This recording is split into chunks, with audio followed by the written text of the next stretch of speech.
नमस्कार विद्यार्थी मित्रांनो, विदर्भ आईस अकॅडमीच्या ऑनलाईन प्लॅटफॉर्मवर तुमचं परत एकदा मनपूर्वक स्वागत आहे। विद्यार्थी मित्रांनो, पहलगाममध्ये झालेल्या आतंकवादी हल्ल्यामध्ये भारताच्या तसेच परदेशी नागरिकांचा त्या ठिकाणी दुर्दैवी मृत्यू झालेला आहे। या संदर्भात आपण काल एक रील सुद्धा त्या ठिकाणी अपलोड केली होती। आज आपण डिटेलमध्ये सविस्तरपणे या संदर्भात चर्चा करणार आहोत की पहलगाममध्ये हल्ला का झाला किंवा त्याचबरोबर हा हल्ला आत्ताच का झाला, याचा घटनाक्रम काय आहे, काश्मीरचा ह्या हल्ल्यामध्ये त्या ठिकाणी काश्मीरच्या पर्यटनावर काय परिणाम होणार आहे आणि त्याचबरोबर भारत सरकारने ह्या संदर्भात काय प्रत्युत्तर दिलेलं आहे। ओके, सो या संदर्भात आपण डिटेलमध्ये माहिती बघणार आहोत आपल्या अभ्यासाच्या दृष्टिकोनातून। आता जर तुम्ही GS मध्ये बघितलं तर GS2 जो आहे, GS2 मध्ये आंतरराष्ट्रीय संबंधामध्ये त्या ठिकाणी तुम्ही या टॉपिकला लिंक करू शकता, जिथं भारत आणि पाकिस्तान संबंध तुम्ही अभ्यासता। हा पहिला। दुसरा, GS3 मध्ये जो अंतर्गत सुरक्षा आहे, अंतर्गत सुरक्षेमध्ये सुद्धा त्या ठिकाणी जो टॉपिक नंबर 1 आहे, उग्रवाद आणि विकास यांचा यामधील संबंध, ह्या ठिकाणी सुद्धा तुम्ही हा टॉपिक लिंक करू शकता। ओके, सो दोन्ही ठिकाणी प्रश्न येण्याची शक्यता आहे। सो बेसिकली आपल्याला त्या ठिकाणी प्रश्न समजला पाहिजे की प्रश्न आहे काय, आणि थोडीशी क्रोनॉलॉजी आणि भारताने उचललेलं पाऊल, प्रामुख्याने सिंधू नदी करार 1960चा हा जो त्या ठिकाणी भारताने करार रद्द केलेला आहे, याचा काय परिणाम होऊ शकतो हे आपल्याला त्या ठिकाणी थोडक्यात बघायचं आहे। ओके, सो लेक्चर शेवटपर्यंत बघा, नक्की तुम्हाला याचा त्या ठिकाणी फायदा होईल। चला, सगळ्यात पहिल्यांदा पहलगामच का, की हा हल्ला जो झाला हा पहलगामलाच का झाला। अनंतनाग हा जो जिल्हा आहे जम्मू आणि काश्मीरमध्ये, त्या ठिकाणी हा जो पहलगाम एक छोटंसं खेडेगाव आहे। सो हा हल्ला पहलगामलाच का झाला, त्यामुळे सगळ्यात महत्त्वाचं कारण म्हणजे काय की हे जे ठिकाण आहे हे त्या ठिकाणी टेकडीवर आहे, एकदम पठाराचा त्या ठिकाणी प्रदेश आहे, बरोबर। सो त्या ठिकाणी काय आहे तर गाड्या आपल्याला, म्हणजे तुम्हाला जर त्या ठिकाणी जायचं असेल तर दोनच मार्ग आहेत, एक तर तुम्ही पायी जाऊ शकता किंवा तुम्ही त्या ठिकाणी घोड्याचा वापर करू शकता। सो दहशतवाद्यांनी हा प्रदेश निवडण्यामागचं सगळ्यात महत्त्वाचं कारण म्हणजे काय की हल्ला झाल्याच्या नंतर लवकरात लवकर कसल्याही प्रकारची सुरक्षा कर्मचाऱ्यांची किंवा लष्कराची मदत ह्या नागरिकांना झाली नाही पाहिजे, बरोबर। सो हा प्रदेश कसा आहे तर टेकड्यांचा प्रदेश आहे, टेकड्यांचा प्रदेश आहे।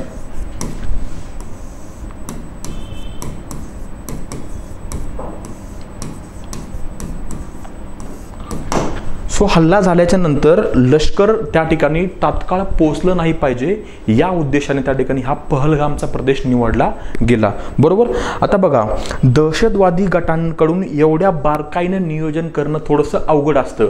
सो कुठंतरी त्या ठिकाणी मनामध्ये शंकेची तार फिरते की हे पाकिस्तान लष्कर जे आहे, पाकिस्तान लष्कर ह्या गोष्टींना फूस घालते का। आता ह्याच्यामागे मी तुम्हाला काही क्रोनॉलॉजी सांगणार आहे, बरोबर, की मी पाकिस्तान लष्कराबद्दल ज्यावेळेस आपण त्या ठिकाणी बोलतो, म्हणजे हे माझं म्हणणं नाही, तर तुम्ही आज बघू शकता की आजचे जे लोकसत्ताला बातमी आलेली आहे त्यामध्ये संपादकीयमध्ये याबद्दल त्या ठिकाणी व्यवस्थित माहिती दिलेली आहे। सो तीच माहिती मी तुम्हाला प्रॉपर या ठिकाणी सांगणार आहे की कशा पद्धतीने पाकिस्तान लष्कर या गोष्टींना फूस घालू शकतं।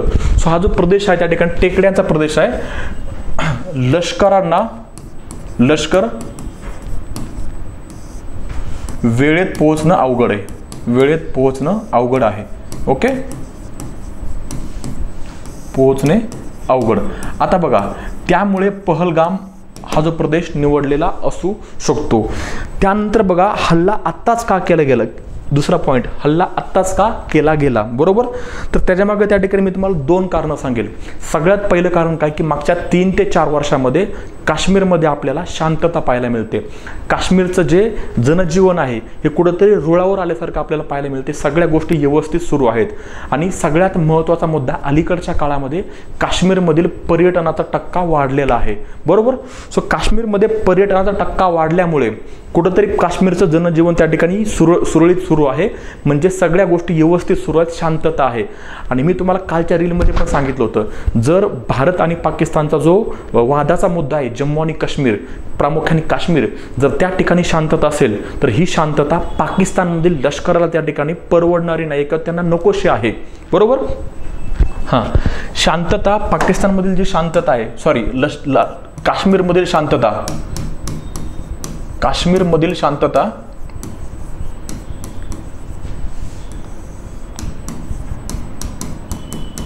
पाकिस्तान लष्कराला नकोय, आता ह्याच्या मागचं कारण पण तुम्हाला सांगतो मी, पाकिस्तान लष्कराला नकोय।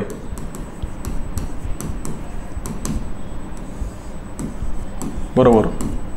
बघा, मी तुम्हाला कालही सांगितलं होतं की Pakistan is a deep state. बरोबर, डीप स्टेट आहे पाकिस्तान, डीप राज्य. डीप राज्य म्हणजे असं राज्य की ज्या राज्यामध्ये लोकांनी निवडून दिलेल्या शासनापेक्षा तिथलं लष्कर काय असणार आहे, शक्तिशाली असणार आहे. म्हणजे हे जे शासन आहे लोकांनी निवडून दिलेलं, या शासनापेक्षा तिथलं काय असणार आहे, लष्कर हे शक्तिशाली असणार आहे. बरोबर, लष्कर काय असणार आहे, शक्तिशाली असणार आहे. आता बघा, ह्या लष्कराला त्या ठिकाणी जास्तीची, ह्या लष्कराकडे त्या ठिकाणी जी लष्कराची सत्ता आहे, जी पॉवर आहे, जी डिमांड आहे, कधी क्रिएट होणार आहे, तर ज्या वेळेस त्या ठिकाणी भारत पाकिस्तानमध्ये वाद असेल, ज्यावेळेस काश्मीर अशांत असेल. बरोबर ना. सो काश्मीर जर अशांत असेल, जर काश्मीर अशांत असेल तर लष्कराची डिमांड वाढणार आहे पाकिस्तानमधील. आणि काश्मीरमध्ये जर शांतता असेल तर त्या ठिकाणी पाकिस्तानमधील लष्कराला कोणीच विचारणार नाही जर शांतता असेल तर. ओके. सो गेल्या 3-4 वर्षामध्ये पाकिस्तानमध्ये आपल्याला शांतता पाहायला मिळते, जनजीवन व्यवस्थित सुरू आहे, पर्यटनाचा टक्का वाढला आहे. त्यामुळे त्या ठिकाणी आपल्याला काय पाहायला मिळतं की ह्या गोष्टींचा इम्पॅक्ट कुठंतरी ह्याच्यामुळे सुद्धा त्या ठिकाणी हल्ला आत्ता झाला असू शकतो. हे एक रिझन आहे. आणि पर्यटनासंदर्भात आपण पुढे त्या ठिकाणी व्यवस्थित बघणार आहोत डिटेलमध्ये. दुसरं कारण काय की मोदींचा त्या ठिकाणी सौदी अरेबियाचा दौरा. ओके, पंतप्रधान मोदींजी यांचा सौदी अरेबियाला दौरा. ओके,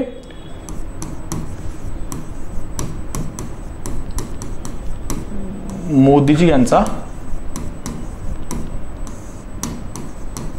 सौदी अरेबिया दौरा.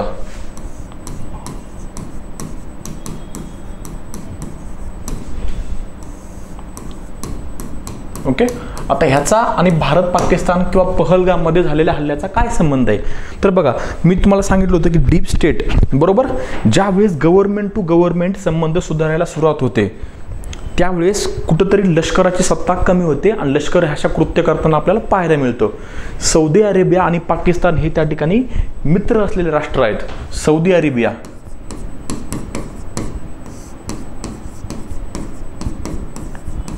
सौदी अरेबिया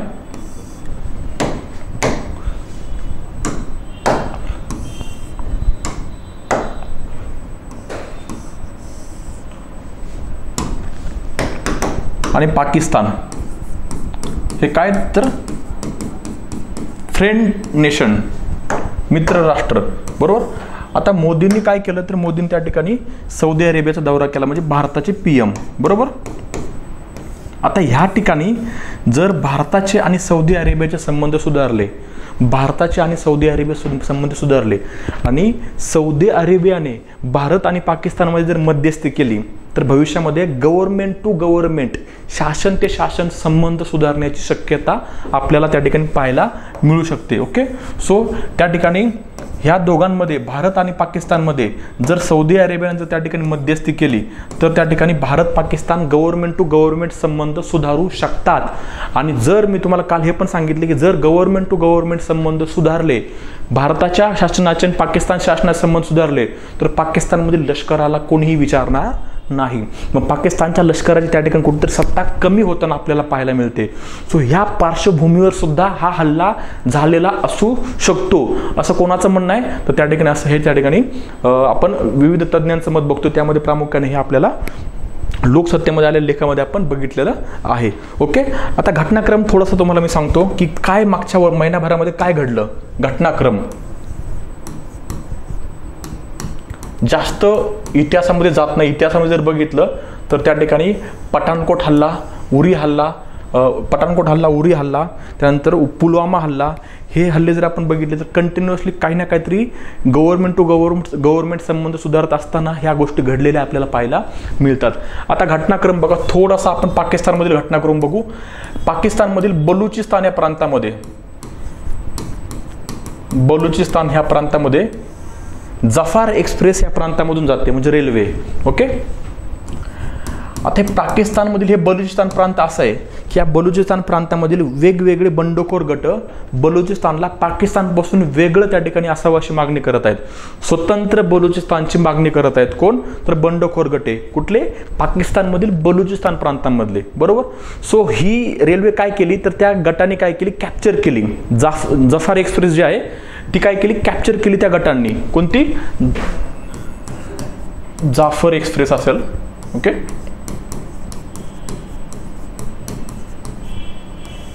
बंडखोर गटांनी काय केलं, त्याच्यावर त्या ठिकाणी नियंत्रण मिळवलं आणि या हल्ल्यामध्ये त्यांच्या सामान्य नागरिकांचा पाकिस्तानमधील मृत्यू झाला.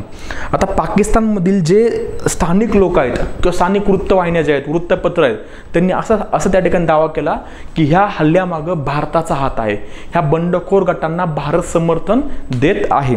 आता बघा, भारताची त्या ठिकाणी एक नवीन स्ट्रॅटेजी IR मध्ये ज्यावेळेस आपण अभ्यास करतो आंतरराष्ट्रीय संबंधामध्ये, असं पण दिसतं की ज्यावेळेस काश्मीरमधील बंडखोर गटांना पाकिस्तान समर्थन करते, मग भारताने सुद्धा बलुचिस्तानमधील जे बंडखोर गट आहेत त्यांना समर्थन दिलं पाहिजे, असे सुद्धा त्या ठिकाणी एक नवीन स्ट्रॅटेजी भारताकडून त्या ठिकाणी मांडली जाते किंवा वेगवेगळे जे रणनीतिकार आहेत ती स्ट्रॅटेजी मांडत आहेत. ओके, सो हल्ला झाला, ही एक पहिली घटना. हा झाला बघा मार्च गेल्या महिन्यामध्ये हा हल्ला झाला, बरोबर. या हल्ल्याच्या नंतर पाकिस्तानमधील जे लष्कर प्रमुख आहेत, असीम मुनीर, पाकिस्तानचे लष्कर प्रमुख,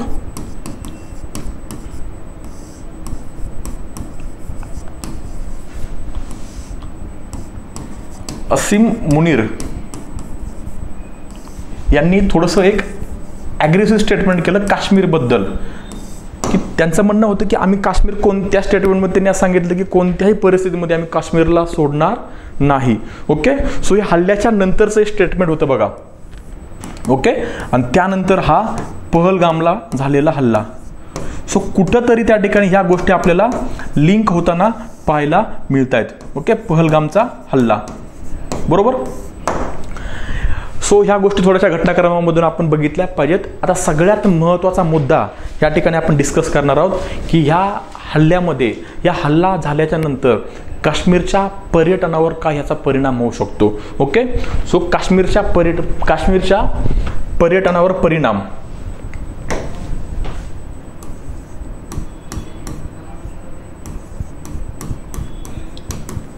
काश्मीरच्या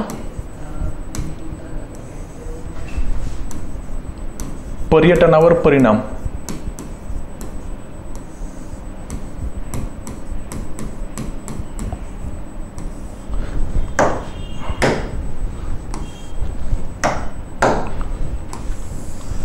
हे बघा, काश्मीरच्या इतिहासामध्ये असं पहिल्यांदाच झालंय की पर्यटकांवर त्या ठिकाणी हल्ला झालेला आपला पाहायला मिळतोय. गेल्या काही दशकांमधील हा सर्वात मोठा पर्यटकांवरचा आपण हल्ला म्हणू शकतो. 2001 मध्ये जेव्हा जम्मू विधानसभेवर त्या ठिकाणी दहशतवाद्यांनी हल्ला केला होता, त्यामध्ये सामान्य नागरिकांचा मृत्यू झाला होता. ही जवळपास 25चा आकडा होता त्या ठिकाणी, आणि आता त्या ठिकाणी जास्तीचा आकडा आहे. म्हणजे हा गेल्या काही दशकांमधील पर्यटकावर झालेला सर्वात मोठा हल्ला आपल्याला म्हणता येईल. आता काश्मीर जे आहे, जम्मू आणि काश्मीरसाठी पर्यटन हे बॅकबोन आहे. मग त्या ठिकाणी मी असं म्हणेल की हे पाठीचा कणा किंवा अन्ननलिका आहे. ओके, काश्मीरसाठी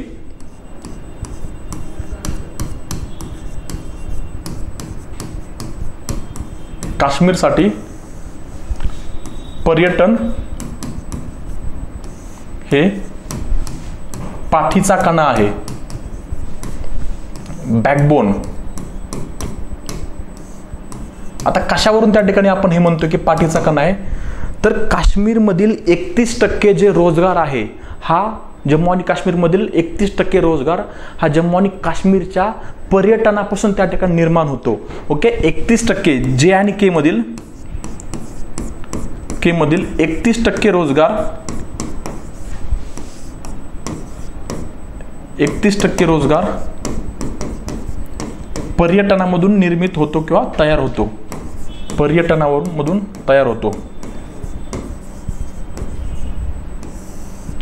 निर्माण. ओके, 2024 मध्ये जम्मू आणि काश्मीरच्या सरकारच्या अहवालानुसार 2024 मध्ये 2.36 कोटी पर्यटकांनी जम्मू आणि काश्मीरला भेट दिलेली आपल्याला पाहायला मिळते. ओके, 2024 मध्ये 2.36 कोटी पर्यटकांनी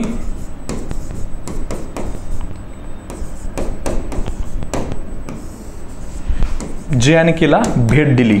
बरोबर. त्यामधील जवळपास 65,000 नागरिक हे परदेशी होते, बरोबर ना. त्याचबरोबर 2023 मध्ये जवळजवळ 102 चित्रपट किंवा वेब सिरीजचं चित्रीकरण किंवा शूटिंग हे जम्मू आणि काश्मीरमध्ये झालेलं आपल्याला पाहायला मिळतं. म्हणजे काय तर मागच्या काही वर्षांमध्ये 22, 23, 24 मध्ये त्या ठिकाणी शांतता असल्यामुळे हळूहळू पर्यटकांचा वेग काश्मीरकडे वाढू लागला आणि ह्या वेगामुळे म्हणजे पर्यटन क्षेत्र वाढल्यामुळे काश्मीरमध्ये रोजगार निर्मिती होऊ लागली आणि रोजगार निर्मिती झाल्यामुळे तरुण वर्ग हा दहशतवादी गटांकडे आकर्षित होत नसेल. लक्षात ठेवा, एक सायकोलॉजिकल गोष्ट तुम्हाला सांगतो मी. जर तुम्ही स्थिर असाल, स्टेबल असाल, तुमचं आयुष्य स्टेबल आहे, वेल सेटल आहात तुम्ही, तुम्हाला रोजगार मिळतोय, तुमचं घर व्यवस्थित सुरू आहे, तर तुम्ही अशांत किंवा तुम्ही अशा गोष्टींकडे अट्रॅक्ट होणार नाहीत की ज्या गोष्टीमुळे तुमच्या स्थिरपणावर त्या ठिकाणी परिणाम होऊ शकतो, बरोबर ना. सो जर त्या ठिकाणी तुम्ही अनस्टेबल असाल तर तुम्ही डेफिनेटली त्या ठिकाणी चुकीच्या गोष्टींकडे आकर्षित होऊ शकता, बरोबर ना. मग उदाहरण जर तुम्ही बघितलं, भारताच्या जो एकदम स्लम एरिया आहे, झोपडपट्टी एरिया आहे, झोपडपट्टी एरियामध्ये तुम्ही काय बघता तर त्या ठिकाणी दारू पिणाऱ्या लोकांची संख्या खूप जास्त असते, त्या ठिकाणी चोरीमारी करणारे लोकसंख्या खूप जास्त असते. आता असा आरोप करत नाही मी, तर अहवाल आहे खूप सारे. ओके. सो ज्या ठिकाणी स्थिरता आहे, स्थिर असलेल्या ठिकाणी तुम्हाला अशा गोष्टी पाहायला मिळत नाहीत. सो जम्मू आणि काश्मीरमध्ये गेल्या काही वर्षांमध्ये स्थिरता असल्यामुळे नागरिकांना रोजगार मिळू लागला. परंतु आता या झालेल्या हल्ल्यामुळे सर्वात मोठा इम्पॅक्ट कोणावर पडेल तर जम्मू आणि काश्मीरच्या पर्यटनावर पडणार आहे. लॉंग टर्मसाठी हा त्या ठिकाणी इम्पॅक्ट पडलेला आपल्याला पाहायला मिळू शकतो. जम्मू आणि काश्मीरमध्ये जर त्या ठिकाणी पर्यटक गेले नाहीत तर जम्मू आणि काश्मीरमधील लोकांच्या हातामधला रोजगार त्या ठिकाणी संपणार आहे आणि जर रोजगार संपला तर त्यांना त्या ठिकाणी हाताला काम नाही भेटलं, त्यांना पोटाची खळगी भरण्यासाठी जर त्यांना काम नाही भेटलं तर डेफिनेटली काय होऊ शकतं तर ते दहशतवादी गटाकडे आकर्षित होऊ शकतात, बरोबर ना. तर बघा, जर रोजगार नाही भेटला,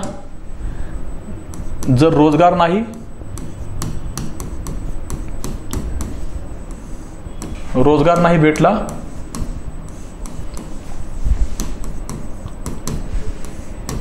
तर ते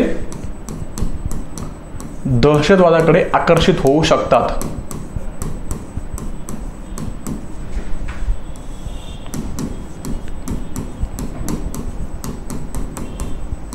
ओके.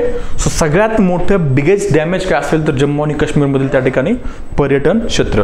आता या सर्व घडामोडीच्या पार्श्वभूमीवर भारत सरकारनं काय केलं तर भारत सरकारनं त्या ठिकाणी काही पावलं उचलली. भारत सरकारचे प्रत्युत्तर, त्यामधलं एक पाऊल मी आता डिस्कस करणार आहे, सगळ्यात महत्त्वाचं आहे. सिंधू नदी पाणी वाटप करार 1960चा. ओके.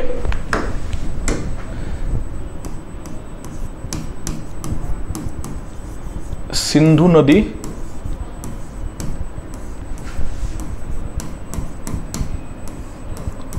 पाणी वाटप करार 1960 हा आपल्या सिलेबसमध्ये आहे बरं का, त्यामुळे तुमच्यासाठी महत्त्वाचा आहे. IR मध्ये ज्यावेळेस तुम्ही आंतरराष्ट्रीय संबंध बघता GS2 मध्ये, त्यामुळे तुम्हाला हा करार अभ्यासायचा असतो भारत पाकिस्तान संबंध अभ्यासत असताना. आता हा करार त्या ठिकाणी कधी झाला तर 1960ला झाला. ओके. 1960ला जागतिक बँकेच्या मध्यस्थीने भारत आणि पाकिस्तानमध्ये हा करार झालेला आपल्याला पाहायला मिळतो. ओके. सो जागतिक बँकेच्या मध्यस्थीने हा करार झाला, बरोबर. हा करार भारत आणि पाकिस्तान, भारताचे तत्कालीन पंतप्रधान पंडित जवाहरलाल नेहरू आणि पाकिस्तानचे त्यावेळेसचे पंतप्रधान अयूब खान या दोघांनी त्या ठिकाणी 1960 मध्ये या करारावर त्या ठिकाणी सह्या केल्या. ओके. भारताचे PM, तत्कालीन PM नेहरूजी व पाकिस्तानचे तत्कालीन PM अयूब खान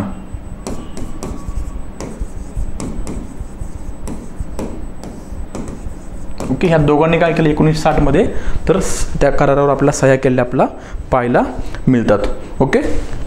आता बघा, ह्या कराराच्या अन्वये काय होतं. ह्या करारामध्ये त्या ठिकाणी प्रामुख्याने जी आपली सिंधू नदी आहे ज्या सिंधू नदीच्या ज्या उपनद्या आहेत, बरोबर. सो ह्या उपनद्याच्या संदर्भात पाणी वाटप हा करार होता की पाणी कोणतं राष्ट्र किती त्या ठिकाणी ह्या पाण्याचा वापर करणार आहे. या संदर्भात मी एक स्लाइड तुम्हाला दाखवतो.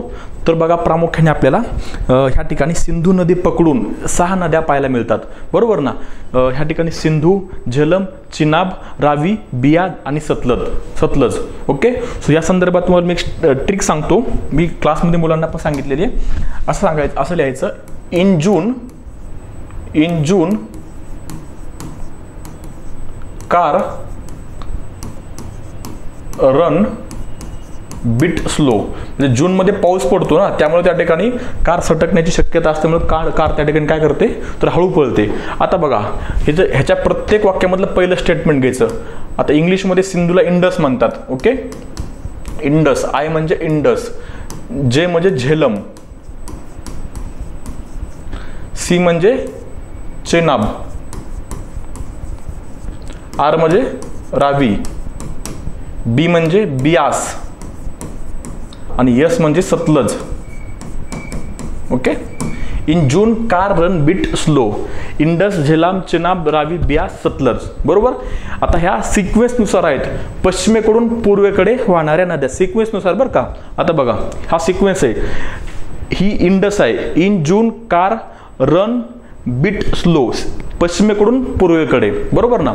आता पश्चिमेकडील ज्या 3 नद्या आहेत, त्या 3 नद्यांचं पाणी कोण वापरेल तर पाकिस्तान वापरेल, असा करार झाला. मग ह्यामध्ये कोण आहे तर ह्यामध्ये बघा, ही काय सिंधू, बरोबर, ही झेलम आणि हे चिनाब, ही नदी.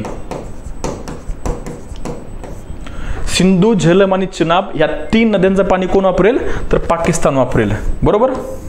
आणि रावी, बियास आणि सतलज ह्या 3 नद्यांचं पाणी कोण वापरेल तर भारत वापरेल, बरोबर ना. हा असा करार झालेला आपल्याला पाहायला मिळतो त्या काळामध्ये. आता करार काय होता लिहितो मी. या 3 नद्या पश्चिमेकडल्या, बरोबर का, सिंधू, झेलम आणि चिनाब याचं पाणी कोण वापरेल तर या 3 नद्यांचं तर पाकिस्तान वापरेल. आता बघा, हा करार करत असताना जास्तीचं पाणी त्या ठिकाणी पाकिस्तानला गेलेलं आपल्याला पाहायला मिळतं. ह्या 3 नद्या, जवळजवळ ह्या 3 नद्यांचं पाणी जर आपण बघितलं तर 80% पाणी त्या ठिकाणी ह्या 3 नद्यांमध्ये आपल्याला पाहायला मिळतं. सो या करारामध्ये 80% पाणी पाकिस्तानला त्या ठिकाणी मिळालेलं आपल्याला पाहायला मिळतं. आणि ही जी रावी आहे,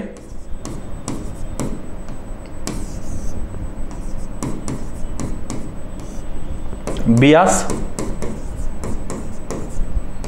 आणि सतलज ह्या पूर्वेकडल्या नद्या, बरं का. आणि ह्या पश्चिमेकडल्या नद्या, पश्चिमेकडील ह्या 3 आणि पूर्वेकडील ह्या 3, ह्याचं पाणी कोण वापरेल तर भारत वापरेल. हे किती तर 20% पाणी भारताला त्या ठिकाणी प्रामुख्याने आलेलं पाहायला मिळतंय. ओके. आता ह्या पाण्यामुळे हे जे 80% पाणी आहे, ह्या 80% पाण्यामुळे पाकिस्तानमधील जो पंजाब प्रांत आहे, पाकिस्तानमधील पंजाब प्रांत आणि सिंध प्रांत या ठिकाणी शेती आणि छोटे मोठे उद्योगधंदे या पाण्याच्या जीवावर आपल्याला चालताना पाहायला मिळतात. आणि पाकिस्तानमधला जो सुपीक प्रदेश आहे, प्रामुख्याने सुपीक प्रदेश त्या ठिकाणी हा सिंध आणि पंजाबमध्येच आपल्याला पाहायला मिळतो, सुपीक प्रदेश. आणि या सुपीक प्रदेशासाठी ह्या 3 नद्यांचं पाणी आपल्याला पाहायला मिळतं. ओके. सो जर भारताने त्या ठिकाणी हा करार रद्द केला तर पाकिस्तानमध्ये आपण प्रामुख्याने जलकोंडी बघू शकतो. पाकिस्तानमधील त्या ठिकाणी जनजीवन विस्कळीत झालेलं आपल्याला पाहायला मिळू शकतं. भारताने ते केलेलं आहे, बरोबर ना. म्हणजे पंतप्रधान मोदी यांनी 2019 मध्ये एक स्टेटमेंट केलं होतं, उरी हल्ल्याच्या नंतर, पुलवामा हल्ल्याच्या नंतर 2019ला एक स्टेटमेंट केलं होतं, water and blood can not flow together. Water and blood cannot flow together म्हणजे पाणी आणि रक्त एकत्र वाहू शकत नाही. म्हणजे भारत हा करार त्या ठिकाणी पाळत आहे. सो तुम्ही त्या ठिकाणी दहशतवादी हल्ले करू नका, अन्यथा आम्ही हा करार रद्द करू. 19 मध्ये मोदींनी त्या ठिकाणी पाकिस्तानला धमकी दिली आपल्याला पाहायला मिळते. म्हणजे जर इंटरेस्टिंगली जर तुम्ही एक गोष्ट बघितली, इतिहासामध्ये आतापर्यंत आपण पाकिस्तान बरोबर 4 युद्ध लढलेले आहेत, बरोबर ना. सो एक युद्ध होतं 1947-1948लाच. सो ते थोडंसं 1960च्या कराराच्या अगोदरचं युद्ध आहे, त्यामुळे आपण ते कन्सिडर करणार नाहीत. 1965, 1971 आणि 1999 असं आपण 3 वेळेस त्या ठिकाणी पाकिस्तान बरोबर युद्ध लढले. या 3 वेळेस त्या ठिकाणी युद्ध लढून सुद्धा भारताने हा करार रद्द केलेला आपल्याला पाहायला मिळत नाही, परंतु आत्ता भारताने त्या ठिकाणी खूप ॲग्रेसिव्हली स्टेप घेतलेली आपल्याला पाहायला मिळते. आता बघा, सो आय होप तुम्हाला हा करार समजला असेल की पहिल्या 3 नद्यांचं पाणी पश्चिमेकडील सिंधू, झेलम आणि चेनाबचं पाणी पाकिस्तान वापरेल, जे की 80% हिस्सा त्यामध्ये आपल्याला पाहायला मिळतो, आणि रावी, बियास, सतलज ज्याचं पाणी भारत वापरेल, ज्याच्यामध्ये त्या ठिकाणी 20% हिस्सा आपल्याला पाहायला मिळतो. ओके, आता हा करार भारताने रद्द केला. आता एक म्हणजे आपण जर बघितलं तर थोडंसं भारतीय म्हणजे पाकिस्तानमधील नागरिकांची जलकोंडी होऊ शकते, हा एक मुद्दा आहे. परंतु त्याच्या पलीकडे जाऊन हा करार त्या ठिकाणी भारताला इफेक्टिव्हली जो मोडला आहे, हा भारताने करार हा मोडल्याच्या नंतर खरंच म्हणजे पाकिस्तानला सुधारवण्यासाठी हा खरंच त्या ठिकाणी परिणामकारक ठरेल का, या संदर्भात आपण काही गोष्टी बघू. म्हणजे करार मोडला, परंतु समस्या काय असू शकतात. समस्या, भारतानं करार मोडला आहे, परंतु समस्या काय असू शकतात ह्यामध्ये. सगळ्यात पहिली समस्या बघा की आता भारत काय म्हणते की आम्ही पाणी अडवणार आहोत, आम्ही पाणी खाली सोडणार नाहीत. करार मोडला म्हणजे आम्ही पाणी सोडणार नाहीत, पण पाणी अडवण्यासाठी आपल्याकडे त्या ठिकाणी पायाभूत सुविधांचा अभाव आहे. म्हणजे आपल्याकडे त्या ठिकाणी धरण नाही आहेत, बांध नाही आहेत, बरोबर. सो ह्या ठिकाणी सगळ्यात पहिली समस्या काय, तर पायाभूत सुविधांचा अभाव.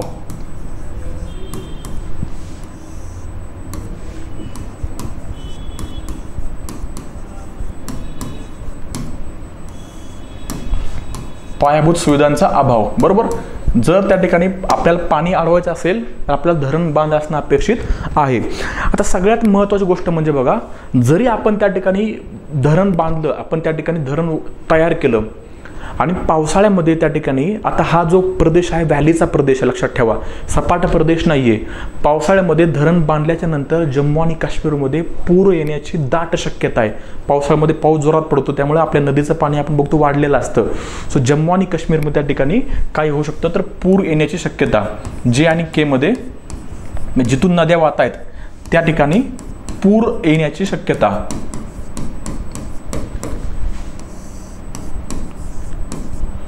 पूर येण्याची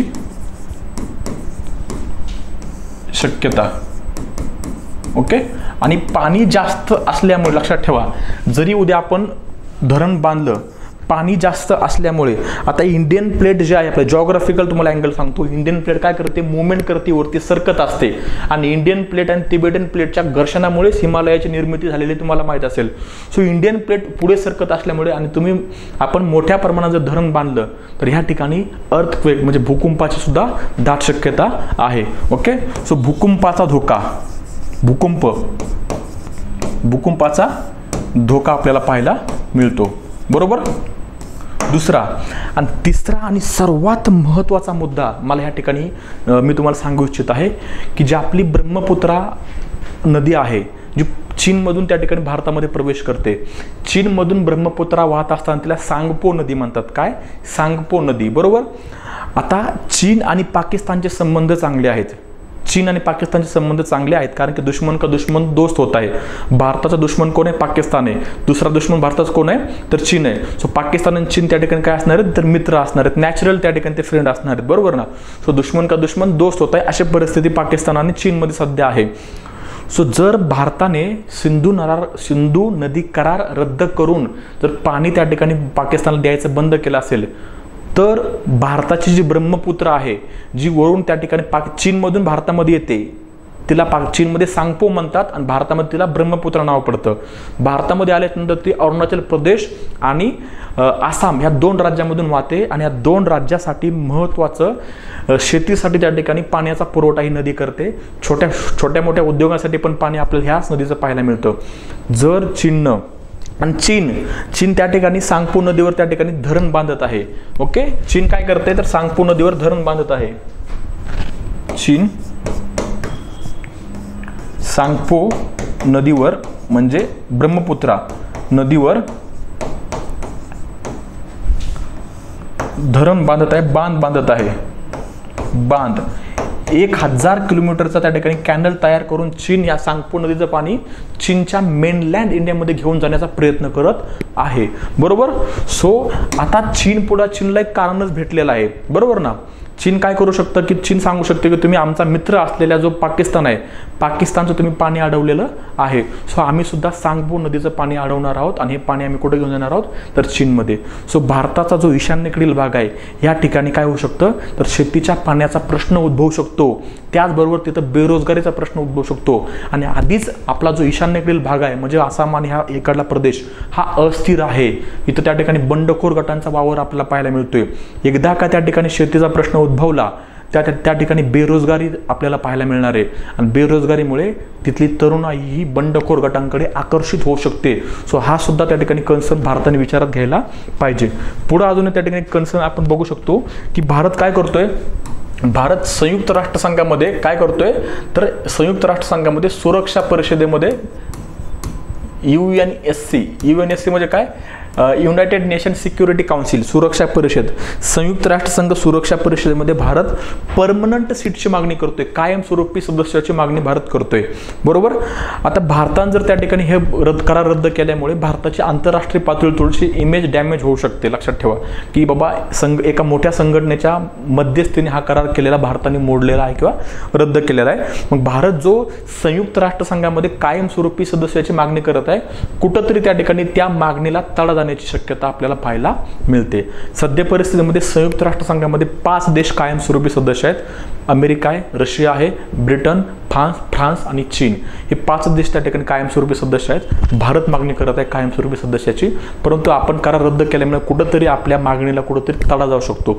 so these are the points we have discuss. Okay, हे आपल्या एक्झामच्या दृष्टिकोनातून महत्त्वाचे असू शकतात. ओके, आय होप तुम्हाला लेक्चर आवडलं असेल. तुम्हाला या संदर्भात काही डाऊट्स असतील तर तुम्ही कमेंट सेक्शनमध्ये विचारू शकता आणि तुमच्या मित्रांना तुम्ही व्हिडिओ शेअर करू शकता. धन्यवाद. Thank you so much for the lecture. Take care. Bye.